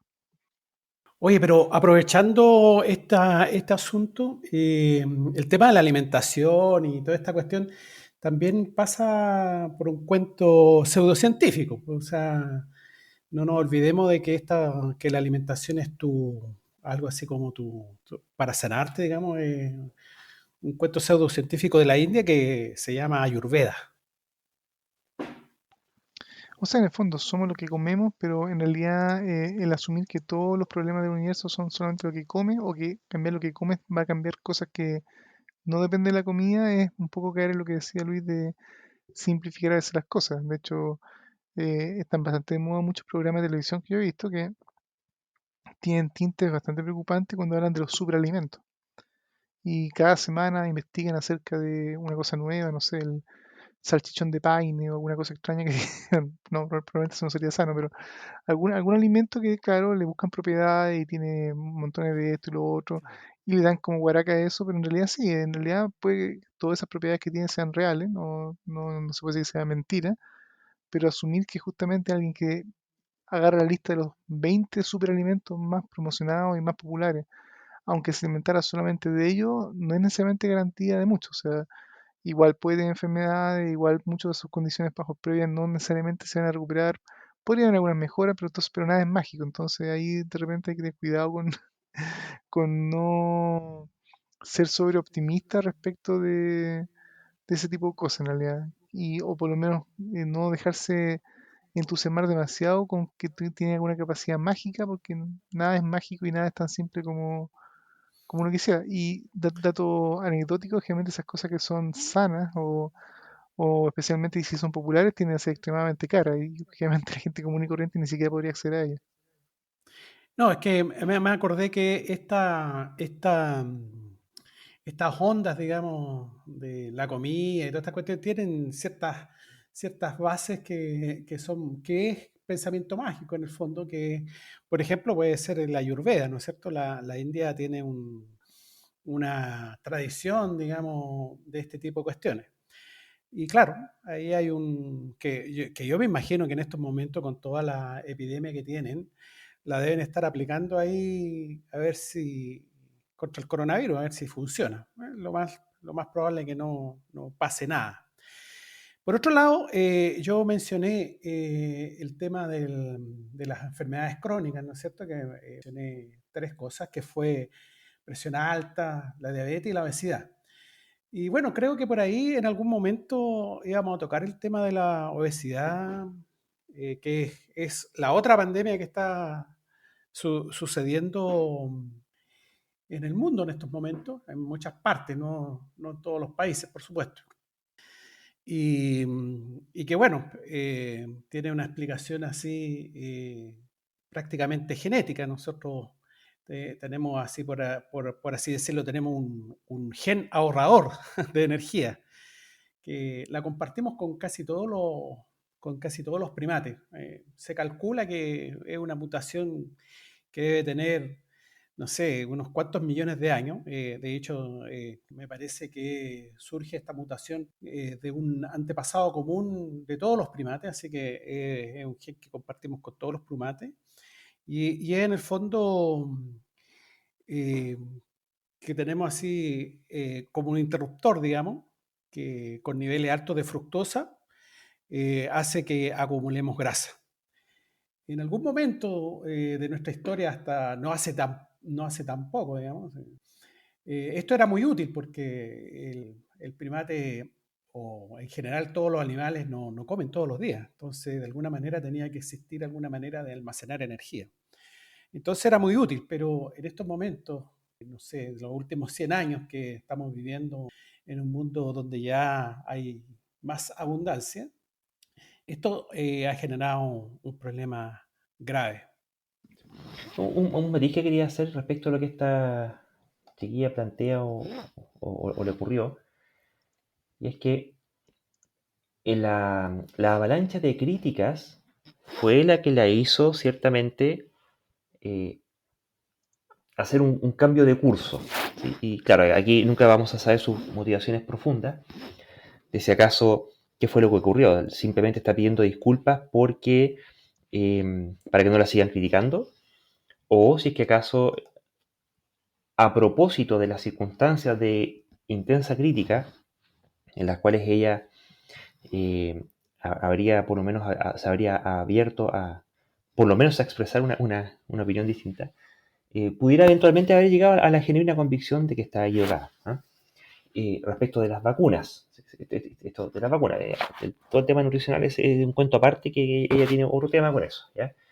Eh, no tenemos exactamente cómo saberlo, pero yo creo que hay sí ciertos elementos que en su declaración, que salvo que quiera volver a quedar otra vez como mentirosa, ¿cierto? Que sería poco conveniente para ella, hacen ver por lo menos que pareciera que hizo suya el fondo de la crítica, ¿ya? ¿Se acuerdan de este muchacho que también hablaba de la pandemia? Un señor que era candidato constituyente, no me acuerdo si salió electo o no, tampoco me acuerdo el nombre. Pero El César Pizarro. César Pizarro, claro, hace ya no sé cuántos capítulos atrás, como no sé, 8 o 10 capítulos atrás, hablamos de él. Y él, cuando fue criticado por este asunto, salió pidiendo disculpas, pero pidió disculpas por los motivos equivocados. O sea, Claro, una forma falsa de pedir disculpas, ¿no? O sea, no sé si además pudiera ser falsa, pero por lo menos equivocada, de que pidió disculpas por haber ofendido a alguien, así como que sus palabras hubieran ofendido y que hace falta diálogo, y como que Claro, se fue yo como tengo por la otro lado. verdad, pero algo así, ¿no? Claro, pero No me he pucha, equivocado, los no, demás son los que se ofendieron. es que claro, les pido disculpas por habérselo dicho, pero no, el tipo persistió en el error. En cambio, esta chiquilla no, eh,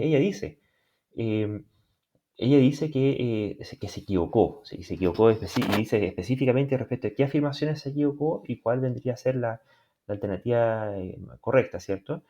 Pero también apunta a otro tema, que decir que bueno, de tanta información de un lado y del otro se confundió. Entonces, se fue por el lado de que, claro, escucha, me confundí, pensé, leí tales y cuales cosas, y de tanto que leí, pensé que iba por aquí la moto y no, pues iba para el otro lado, ¿cachai?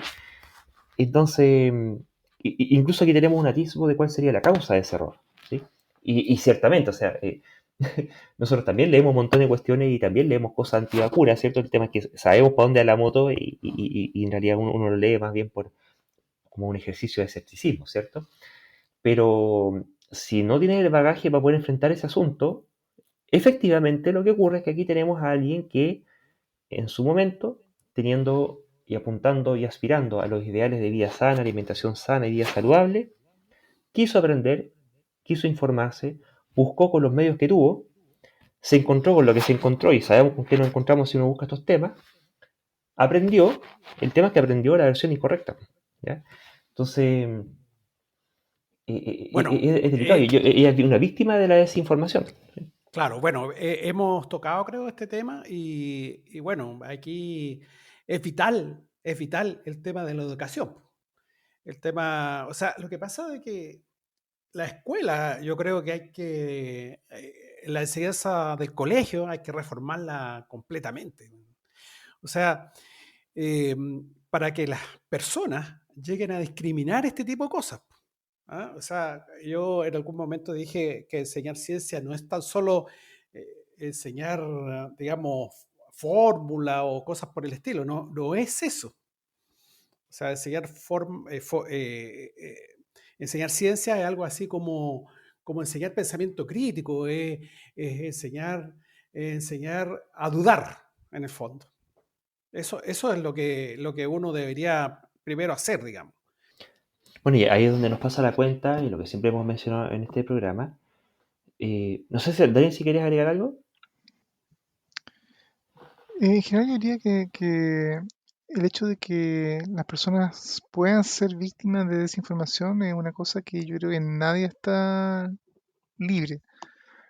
Hasta los escépticos más escépticos en alguna ocasión pueden caer en la trampa, especialmente cuando entra en operación algo que es conocido como el sesgo de confirmación, que implica que tendemos a aceptar con mucha facilidad información, afirmaciones o cualquier cosa que en principio resuene con cosas que ya creemos o ya aceptamos. Y en ese caso probablemente la aceptamos con una baja calidad de prueba o sin exigirle muchos requisitos a esta afirmación para aceptarla. Y en cambio tendemos a rechazar o inclusive intentar no creer o exigir mucha más evidencia cuando es algo que desconfirma o niega lo que ya creemos. Y en ese sentido, entonces, inclusive los escépticos, y yo no- también probablemente he caído más en alguna ocasión en eso, pasa que cuando, por ejemplo, hay una noticia muy buena, por ejemplo, o muestra que, por ejemplo, que tal o cual cosa era cierta y yo pensaba que era cierta, muchas veces uno no tiende a investigar si es que hay cosas por debajo que en realidad digan, no, en realidad fue mal visto, que eh, y eso, estamos hablando de personas que, entre comillas, comulgan con el escepticismo. Personas que inclusive no se cuestionan tanto las cosas o son más tal vez personas normales que no tienden a buscar el cuestionar todo o es muy fácil que entonces lean información, vean sus redes sociales y sencillamente terminen aceptando cosas que suenan sensatos, que pareciera tener sentido. En realidad, visto así, esto debe ser peligroso o esto no es conveniente. Y lo aceptan porque en el fondo es la forma en que muchas veces uno aprende cosas. Uno aprende cosas en base a lo que la gente le dice alrededor. Y si toda la gente alrededor está compartiendo y diciendo que, por ejemplo, no sé, las vacunas traen chips 5G, todo, hay mucha gente que no tiene ni las herramientas, como dice Mario, para educarse, ni las capacidades de cuestionarse y plantearse si eso realmente tiene sentido o reconocer que puede ser un disparate. Y por repetición, y si todo el mundo alrededor tuyo, en el barrio, en el almacén, tu familia te está diciendo que esta vacuna es perniciosa y trae chip 5G, probablemente lo va a tomar como cierto. Kudos si más encima hay alguna figura religiosa, el pastor en su sermón de más encima el domingo, les dice eso desde la autoridad de un púlpito eventualmente que tal cual cosa es falsa o es mala y por lo tanto usted no se va a comer. Y así mucha gente termina siendo influenciada. Hasta los influencers pueden ser influenciados también por mala información. Y lo peor de todo, justamente en el caso de esta chica, que si ella es influencer, puede a su vez hacer una especie de efecto de dominó o efecto teléfono donde también propaga información y por el lado bueno que ahora ella haya, entre comillas, reconocido. Está equivocada, espero que esa rectificación ojalá también se propague entre sus seguidores.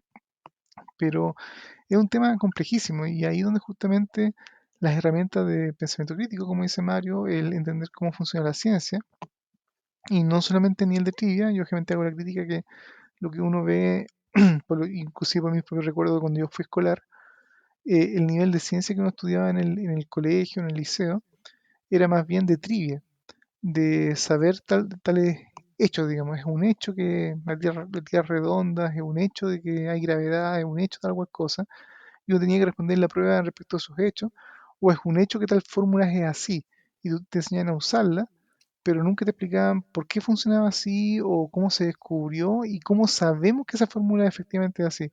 cómo se llegó a descubrir y con qué pasos realmente comprobamos que es así. Ese tipo de información generalmente nunca está presente y la gente tiende a pensar que la ciencia es algo así de justamente lo que dicen los científicos. Si lo dice un científico es cierto, ¿verdad? Si lo dice alguien Bueno, con bata pero blanca es cierto y no es oye, ese el Daniel, punto. disculpa. Lo que pasa de que por eso justamente las personas que hacen la enseñanza media, qué sé yo, tienen la percepción de que la ciencia es un dogma, po, porque en el fondo te enseñan, oye, F igual M por A y eso es la verdad. Entonces, todo el mundo piensa de que tienen una equivocada percepción de la ciencia, de que es algo así como un dogma que se impone. Y más encima llega un tipo por ahí, un historiador que te dice, mire, ¿sabes qué va? Son paradigmas que se imponen, peor todavía. ¿No? Entonces no hay una cuestión, no, pues, o sea, no tienen nada que ver. Es la forma que Claro. se enseña la equivocada. O sea, la forma que se enseña es una forma incom- dogmática. yo diría que informe es muy incompleto. O sea, en el fondo piensa pero lo mismo de fuerza temporal. ¿Qué se dice? Bueno, fuerza temporal. Primero, esto es así. Y muchas veces no se explica bien cómo se comprobó o cómo se llegó a hacer ante eso. Segundo, es cierto porque lo dijo Isaac Newton. Claro, Y Isaac esa, Newton le hacemos una estatua, un busto, un pedestal y está ahí como y es casi cierto porque lo dijo Isaac Newton. Y justamente cuando te enseñan o tú terminas aprendiendo cosas son ciertas porque pero lo dijo no sé quién, de sí, no, pero repente, no solamente por eso, Daniel. Mira, fíjate tú que las ciencias sociales funcionan así, po. Las ciencias sociales son altamente falaces, o sea, la cuestión autoritaria, o sea, la cuestión de autoridad. En ciencias sociales, en ciencias humanas, normalmente también pasa. O sea, lo importante es quién lo dijo. O sea, cuando tú ves un paper de ciencias sociales o de ciencias humanas, y tú vas a la referencia, lo importante siempre es quién lo dijo, quién dijo. Entonces, operan de otra manera. O sea, en física generalmente las cosas no son porque lo dijo Newton. No, no no lo tiene nada sé, que ver. yo sé que no es solamente porque lo dijo Newton, lo podría haber dicho cualquiera, pero a Claro. nivel escolar muchas veces se toma como que fuera una autoridad y al punto que voy es que en el fondo, así como que cuando el profesor siempre menciona a Newton como, oh, esto fue descubierto por Newton, el mejor científico de la época, qué sé yo, y los alumnos, los escolares, entonces absorben como esto de ser cierto porque lo dijo Newton. Si es que alguien tiene autoridad y dice algo es cierto, eventualmente pueden reconocer a una falsa autoridad o en su medio hay gente que le dice que esta persona es una autoridad o, de hecho, hay científicos que son premios Nobel que han sido premios Nobel justamente por un gran aporte a la ciencia, descubrimiento increíble en un punto muy específico y que después con el tiempo y los años, y a veces con la vejez y un poco los años causando un poco de desastre en el cerebro, tienen algunas teorías que son fringe, que son realmente equivocadas y que inclusive los mismos expertos de esta otra área le dicen, no, pero señor, ¿qué está diciendo? Pero es una autoridad porque, ¿qué rayos? Es un premio Nobel. Y mucha gente justamente dice, bueno, Newton es un genio y mira, yo de chico supe que era así porque descubrió la gravedad. Y tengo este otro tipo que es un premio Nobel y dice que tome tal vitamina o que tal cosa. Y resulta que la cosa no funciona así.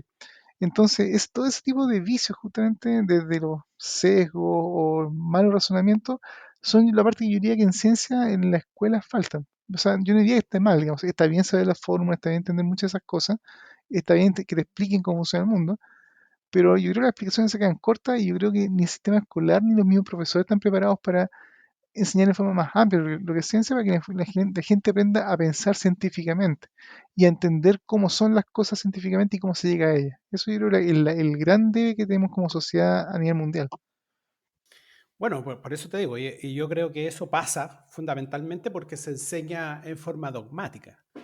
Entonces, claro, se hace, yo, bueno, recuerdo haber hecho algunos eventos en la escuela, pero bueno, yo era muy inconsciente en la escuela, así que no andaba preocupado de andar bailando. Pero eh, ese es un gran problema, o sea, esa enseñanza dogmática. Entonces, la gente asocia ese dogmatismo con la ciencia. Entonces, nunca se imagina de que la ciencia es totalmente inverso al dogmatismo. O sea, en ciencia, todo tú lo estás rebatiendo o falseando, digamos. Lo estás contrastando todo. Entonces, ¿cuánto se llama? Y eso la gente lo ignora, o sea, la gran mayoría de la gente. O sea, si tú te pones a pensar. eh, y además el otro problema de que hay ciencias que no, o sea, no, como te decía yo, hay ciencias sociales que operan de otra manera. Por ejemplo, la economía. En economía las cosas muchas veces son ciertas no porque haya una contrastación de eso, sino que sencillamente es cierto porque lo dijo Milton Friedman o qué sé yo, no sé. ¿Me entiendes tú? Entonces hay ciencias también que operan de determinada manera donde la contrastabilidad es muy difícil experimentar, entonces los tipos, de alguna manera, y por eso se transforman en ideologías. Entonces ya se transforma en una discusión ideológica, o sea, era verdad, no era verdad, y hay escuelas, digamos, que son de esta escuela de economía y los otros son de otra escuela de economía porque el señor Feldman dijo esto y el otro señor dijo esto otra cosa, entonces para uno es verdad lo que dijo este señor y lo que, lo que es verdad para los otros es lo que dijo el otro señor. Entonces va pasando un poco eso. Bueno, yo encuentro significativo esto que haya escuela, digamos, eso me suena casi como las películas de Harry Potter, donde tienes como ¿cómo se llama? No me acuerdo si eran las casas o que Slytherin o yo soy Gryffindor, y que compiten entre ellas, como que, claro, ser de tal escuela me suena como tomar bandos, digamos, cuando en realidad las cosas que son científicamente correctas no tienen bandos. De hecho, es una de las razones Por por la cual supuesto, no hay pero lo que ciencia pasa de que países. Por ejemplo, no hay ciencia china o ciencia india o ciencia norteamericana o ciencia europea. Como que un descubrimiento que se hace en China es válido solamente porque es en China y no es válido para todo el universo. Pero ahí en todo caso yo diría que en el fondo una solución a esto es ir más allá de solamente quedarse en el conocimiento justamente dogmático o en la ciencia dogmática de ciencia. Y aquí voy a tal vez como pontificar para el coro, digamos, porque en el fondo yo creo que muchos de los que nos escuchan, si que nos están escuchando esta parte del programa, ya conocen el programa o perdón, estos programas de, por ejemplo, la serie Cosmos, en tanto su versión original que fue la emitida por Carl Sagan en los 80 o 90, o bien las versiones nuevas que se han sacado, ya se han sacado dos versiones nuevas a cargo de Neil deGrasse Tyson, que son interesantes no solamente porque hablan de ciencia y de estos mismos temas que a mucha gente le gusta, pero justamente en cada capítulo se centran en uno o dos científicos o científicas también que muestran en no solamente lo que descubrieron justamente o el dato de trivia o el dato dogmático, pero mucho justamente en su vida y lo que les costó llegar a estos descubrimientos y cómo llegaron a esos descubrimientos. Y eso yo creo muy enriquecedor.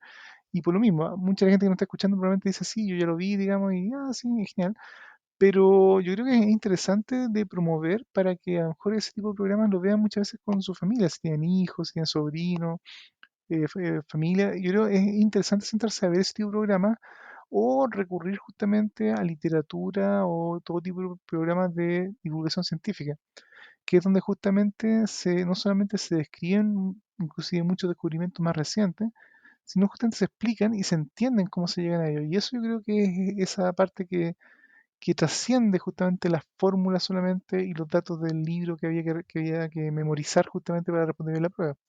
Y eso yo creo que hoy día puede ser no sé si la cura, pero puede ser un buen suplemento alimenticio para el cerebro, digamos, para nuestra sociedad. Mantiene una alimentación cerebral balanceada y equilibrada, ¿cierto? Claro, rico en información de buena calidad y ojalá que ayude a pensar mejor, ¿no? Claro. Bueno, en aras del tiempo creo que tocamos el último tema, que es este bueno, cómo en la medida que se forman estas escuelas o casas o grupos ideológicos fuertemente arraigados, que claro, en economía, psicología también son particularmente notorias, ocurren en realidad todo tipo de cuestiones, como lo que son los movimientos antivacunas, ¿cierto?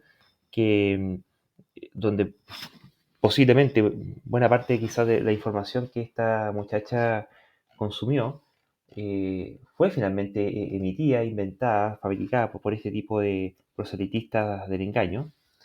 Y no es que solamente produzcan información falsa, sino que se van de mano, digamos, y se echan en contra de la gente que se dedica a desmitificarlo. Hay una noticia al respecto, Daniel.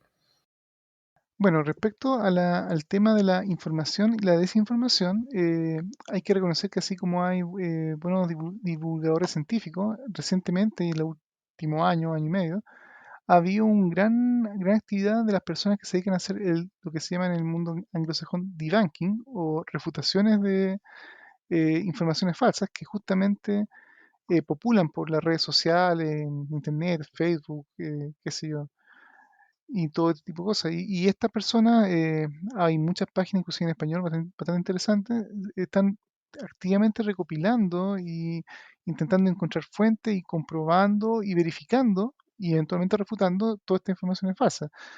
Pero todo eso tiene un cierto costo. Y eso es una carta muy interesante que escribe uno de estas personas, en este caso es un canadiense, el profesor Timothy Caulfield, quien publicó hace unos pocos días atrás, a finales de mayo, en el medio de Globe and Mail, una carta de opinión donde él relata que él en su calidad de profesor e investigador en ciencias políticas y políticas de salud de la Universidad de Alberta, él se ha dedicado durante años al hecho de intentar comunicar la ciencia y además de eso, dedicarse a eventualmente a hacer un debunker, alguien que se encarga de combatir activamente la desinformación. Y producto de ello, él titula su carta, he recibido amenazas de muertes, he sido demandado, han mentido acerca de mí, y por qué aún así, en el fondo, sigo comprometido con hacer a refutar la desinformación. Y esta carta es muy interesante en qué sentido. Él explica en esta carta donde cómo hay una gran cantidad de evidencia que los expertos nos están diciendo que es importante combatir la información falsa y sin lugar a dudas muchos científicos y mucha gente siguen trabajando en esto, pero en realidad va más allá del esfuerzo personal. Él llama en el fondo a que las universidades, por ejemplo, comiencen a tomar un rol más activo en apoyar a personas y como instituciones a luchar contra de la información falsa. Por ejemplo, nosotros tendemos a escuchar o a encontrar cartas de opinión o, o a veces esfuerzos más o menos individuales, pero muchas veces las instituciones grandes tienden a dedicarse justamente a su rol más de investigación, pero no a apoyar o directamente a hacer debunking para alimentar justamente con buena información o sanear la información que la gente está recibiendo. Y esto es no solamente en el fondo a esta altura del partido un tema solamente práctico, sino un tema ético. Y producto de eso, justamente, él relata cómo en el último año ha recibido amenazas de muerte, ha sido demandado y también, por supuesto, recibe con mucha frecuencia correo de odio, digamos, probablemente con amenazas, cosas por el estilo.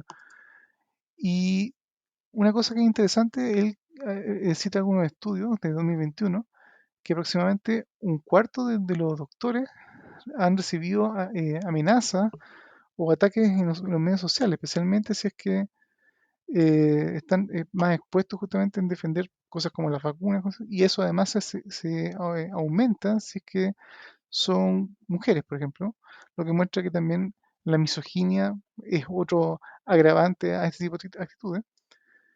Y a la larga, a pesar de todo estas como contraindicaciones o ataques que efectúan estos grupos que podríamos en un momento conversar acerca de ellos, que son o pueden ser, ese intento de estos grupos de personas detractores de la publicación de información científica o detractores de que ciertas ideas sean refutadas, no deberían, en el fondo, detener a la sanidad de la información. No importa que los antivacunas, en el fondo, hagan campaña o anticampaña contra personas o reciban amenazas, porque en el fondo él considera que esta información va por sobre eso y llama entonces justamente a todos los científicos y a todas las personas que son expertas a que realmente tomen un rol activo en este rol de ser un debunker o ser un refutador de la información falsa y hacer una voz pública.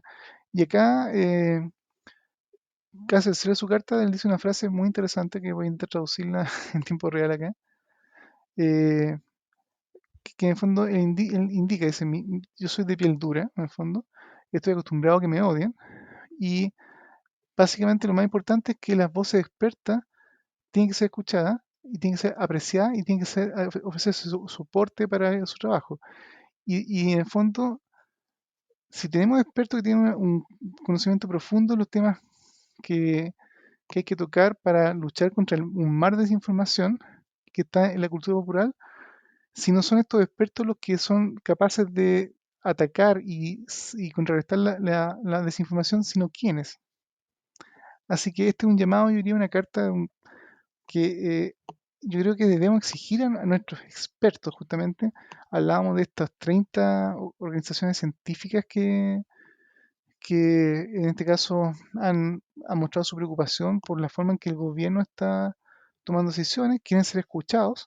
Bueno, una buena forma que yo llamo entonces a estas 30 y a todas las organizaciones científicas del país, que no solo intenten influir en la política pública a nivel de ser escuchados por autoridades, pero que realmente también intenten ser escuchados por la población.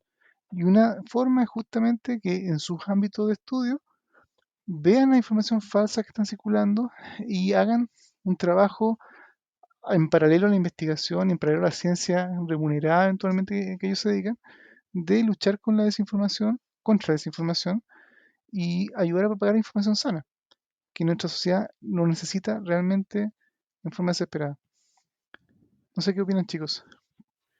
Bueno, es increíble que en este siglo XXI, en un siglo que, bueno, somos habitantes del futuro, tengamos una cantidad industrial de gente no educada, compadre. Yo no sé cómo llamarlo a eso, no sé llamar ignorante, no tengo idea, pero es increíble cómo nuestros sistemas educativos sencillamente no funcionan, po. Y tenemos miles de personas con miles de creencias extrañas ¿cuánto se llama? Que se ven amenazados por, por, por la ciencia, se ven amenazados por la verdad, porque sencillamente quieren seguir conservando sus sistemas de creencias. Entonces es una cosa tremendamente increíble como habitantes de este siglo XXI que estemos viviendo este tipo de cosas. Y más aún, que esté muriendo gente por este tipo de cuestiones. Más encima,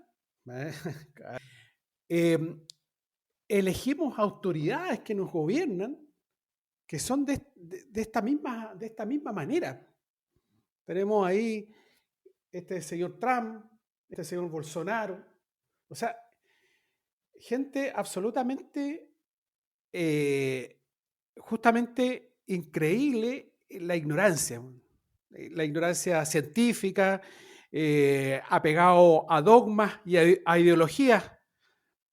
Realmente es algo, bueno, por eso hay que empezar a pensar y a reformar los sistemas educativos, dado que sencillamente al parecer no funcionan.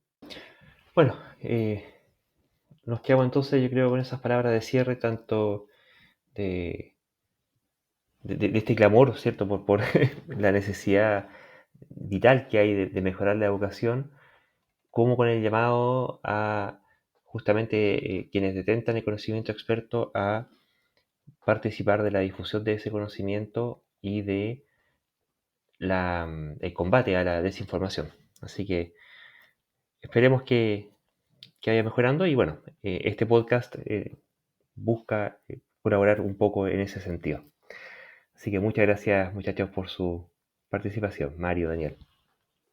Ok, Lucho, pero antes de despedir, quiero recomendarle a los auditores un documental que justamente habla de este tipo de cosas, que se llama Una rebelión radical, la transformación del Partido Republicano, que se está exhibiendo en estos momentos en CNN en español.